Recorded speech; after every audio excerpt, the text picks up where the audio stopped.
मेधा शुरू से ही पढ़ने में होशियार और मेधावी छात्रा थी। अच्छी पढ़ाई के बाद अच्छा कॉलेज सिलेक्शन और फिर बहुत अच्छी जॉब। तूने तो मेरा नाम रोशन कर दिया मेधा।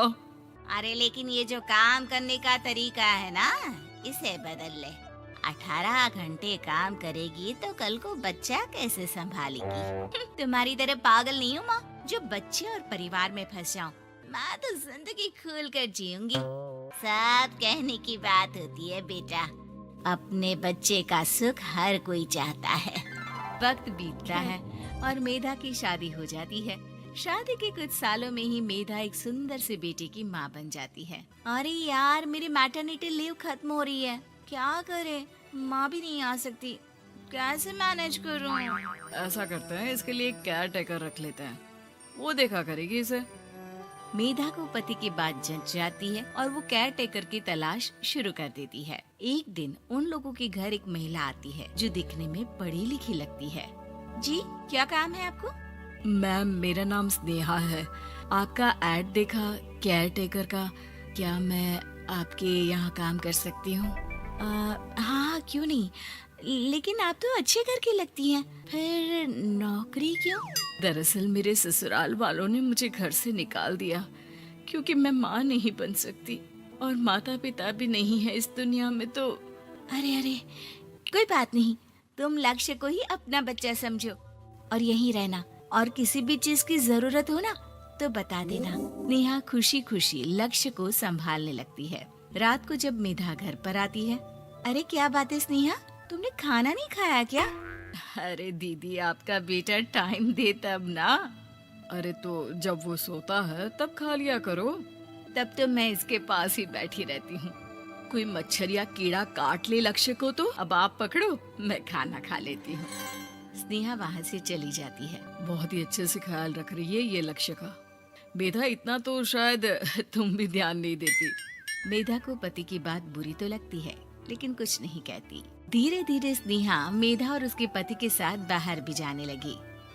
सुनो, स्नेहा को भी बाजार ले चलते हैं, वो क्या है ना, लक्ष्य को देख लेगी जब तक मैं शॉपिंग कर लूंगी। हाँ चलो, वैसे मैं चाह रहा था कि लक्ष्य को लेकर हम दोनों ही चलते। क्या यार, तुम तो फ्री में इमोशनल हो जाते हो, कितना देख लेंगे हम दोनों मिलकर, ले चलो उसे।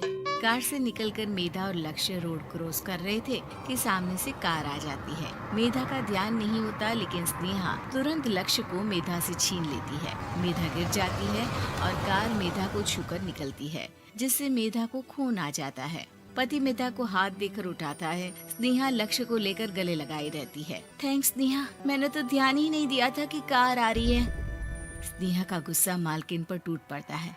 अरे कैसी माँ है आप, अगर आज कुछ लक्ष्य को हो जाता तो मैं आपको कभी माफ नहीं करती। छोटा सा बच्चा है, उसे चोट लगती है तो पता है कितनी तकलीफ होती है। पति भी स्नेहा को देखने लगता है कि उसे क्या हो गया। मेधा को स्नेहा पर काफी गुस्सा आ जाता है। घर आकर कहती है, देखो स्नेहा, माना तुम लक्ष्य को बहुत प्यार करती हो, लेकिन वो मेरा बेटा है, मैं कभी जानबूझकर उसके साथ बुरा नहीं कर सकती, समझी? मुझे माफ कर दीजिए, मैं लक्ष्य को लेकर कुछ ज्यादा ही सेंसिटिव हो चुकी हूँ। मैं ध्यान रखूंगी कि आगे से ऐसा ना हो। मेधा का मन स्नेहा से अब हटने लगा था। एक शाम मेधा ऑफिस से घर आती है कि लक्ष्य उसे दिखाई नहीं देता और ना ही स्नेहा। वो स्नेहा के कमरे में जाती है जहाँ दोनों सो रहे होते हैं। अरे स्नेहा, लक्ष्य को आज इस कमरे में क्यों सुला दिया? दीदी, मुझे नींद आ रही थी, ऐसे में उसे कमरे में अकेले लिटाना मुझे ठीक नहीं लगा। मेधा बच्चा उठाने लगती है कि स्नेहा टोक देती है। रहने दीजिए ना दीदी, सो रहा है, फालतू में नींद खराब हो जाएगी। मेधा को गुस्सा आ जाता है और वो बच्चा उठाकर वहाँ से चली जाती है। अगले दिन मेधा स्नेहा को बुलाती है, साथ में एक और लड़की खड़ी होती है। स्नेहा, अब तुम अपना कुछ और देख लो, हम लोगों को नई केयर टेकर मिल गई है, तुम इस हफ्ते घर छोड़ देना।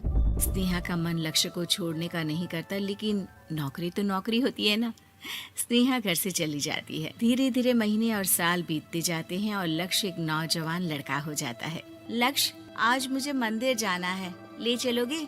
ठीक है माँ, एक काम करके अभी वापस आता हूँ, तब तक आप और पापा दोनों तैयार हो जाइए।